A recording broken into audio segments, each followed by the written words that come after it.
Stage 4 మోకాళ్ల అరుగుదలకి నొప్పి లేకుండా కీళ్ల మార్పిడి ఆపరేషన్ చేయబడును. Doctor Ramesh Gajula, endoscopic spine ortho surgeon and pain physician, Panacea spine pain ortho and sleep center, Uppal, Hyderabad. అని రామచంద్రరావు చెప్పిన పేరే ఆ కమిటీలో వచ్చింది, కానీ ఒక ఎంపీ రిఫరెన్స్ కానీ ఒక ఎమ్మెల్యే రిఫరెన్స్ కానీ ఏ ఒక్క పార్టీ కష్టపడిన నాయకుడు రిఫరెన్స్ ఏమీ లేదనేది ఆ ఎంపీలో ఆవేదన ఉంది, ఎమ్మెల్యేలో కూడా అదే రకమైన. నేను అట్లేం అనుకోవట్లేదు. నేను అందరి దగ్గర కలిసి అందరూ మాట్లాడాను.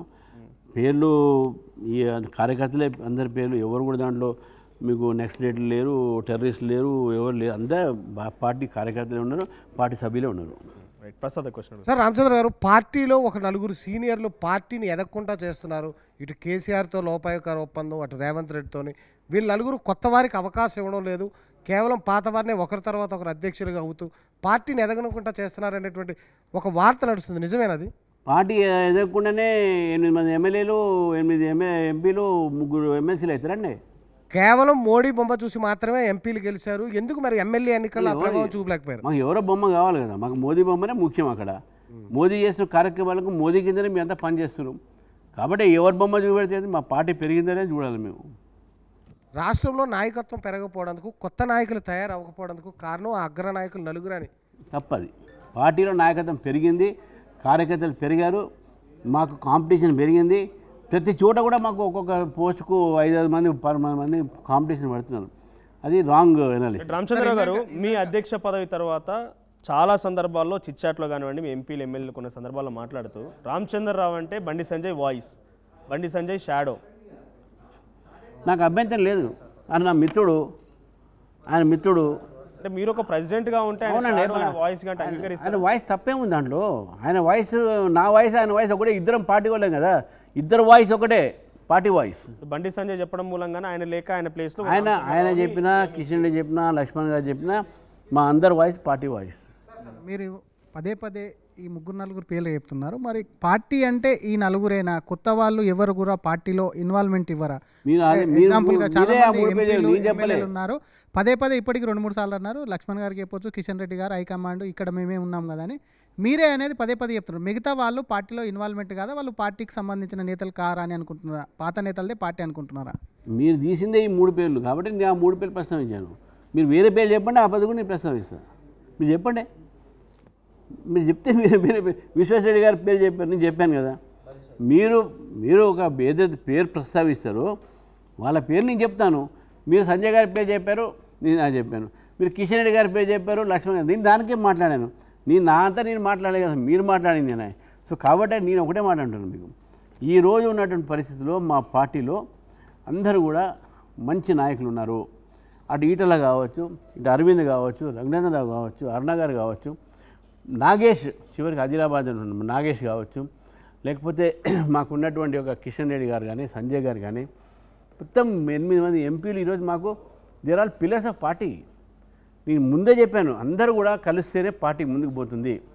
మాకు 7 ఎమ్మెల్యేలు ఈరోజు మొత్తం ఫీల్డ్లో తిరుగుతూ ఉన్నారు. దేర్ ఆల్ మాకు పార్టీకి వాళ్ళందరూ దేర్ ఆల్ లీడర్స్. వాళ్ళు మా పిల్లర్స్.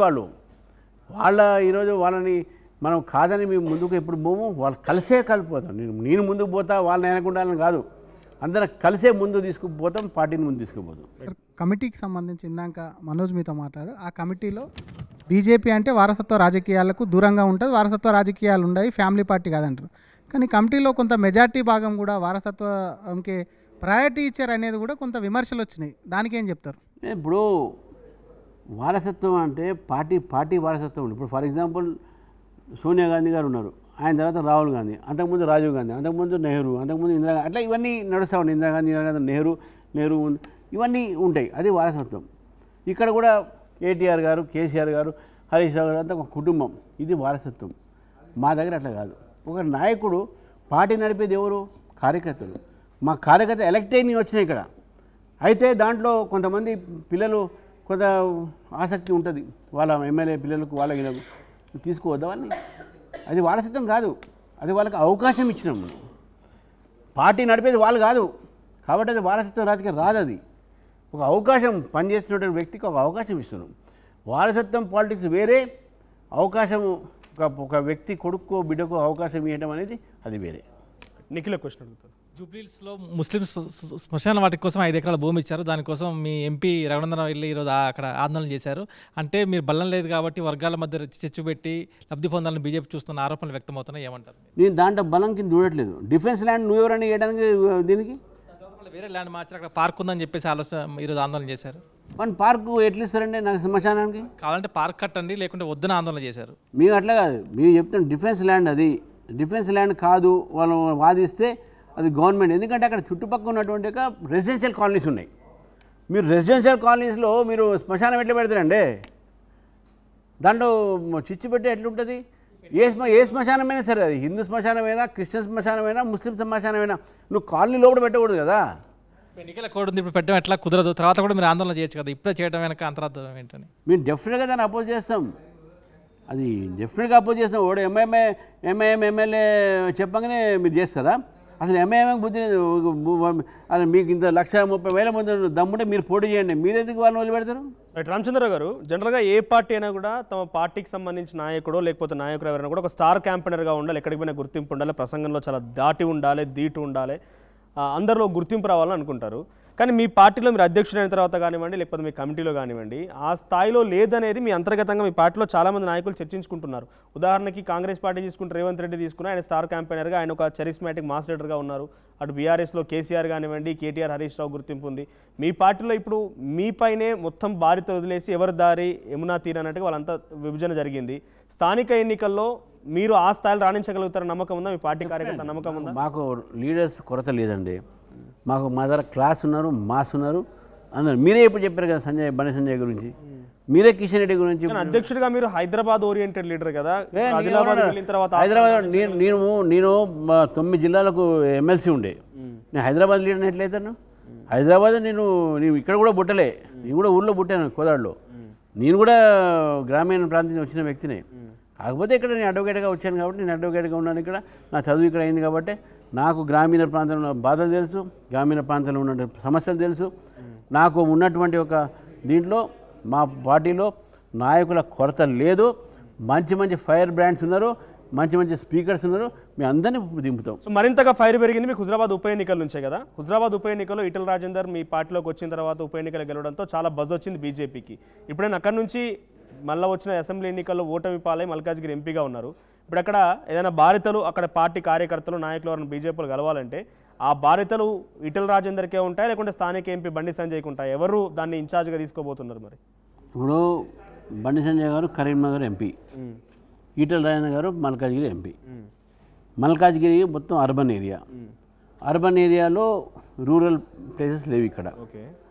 డెఫినెట్గా ఎక్కడైనా సరే జిల్లా అధ్యక్షుడు, అక్కడ ఉన్న ప్రజాప్రతినిధులు మా పార్టీలో వాళ్లకు ప్రస్తుతం ఉన్నటువంటి పరిస్థితిలో వాళ్లకు ఒక అవకాశం ఉంటుంది.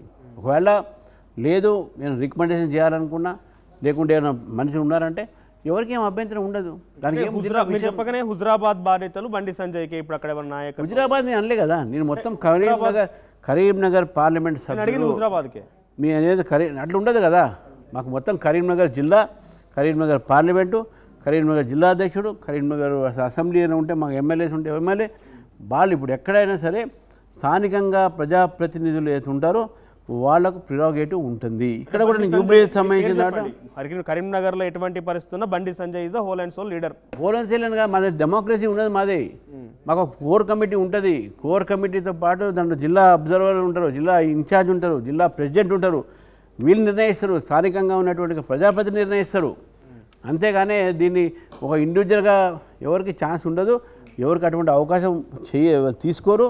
వాళ్ళందరూ కూడా పార్టీ యొక్క పద్ధతి తెలిసిన వాళ్ళు కాబట్టి పార్టీలో ఉన్న నియమాలతోనే వాళ్ళు they will take a decision. Right, thank you Ramachandra Rao గారు. సో ఇది RTV special uncensored with Telangana BJP chief Ramachandra Rao గారు. చూస్తుండండి ఆర్టీవీ. Thank you. తెలుగులో న్యూస్ కి ఫాస్టెస్ట్ యాప్ ఇప్పుడు టోటల్లీ న్యూ అవతార్లో జస్ట్ 5 seconds లో కంప్లీట్ న్యూస్. సోషల్ మీడియాలో ట్రెండ్స్ కి one stop solution. Live TV app voice search option తో ఇప్పుడే డౌన్లోడ్ చేయండి లేదా అప్డేట్ అయిపోండి. యాప్ లింక్ డిస్క్రిప్షన్ లో ఉంది.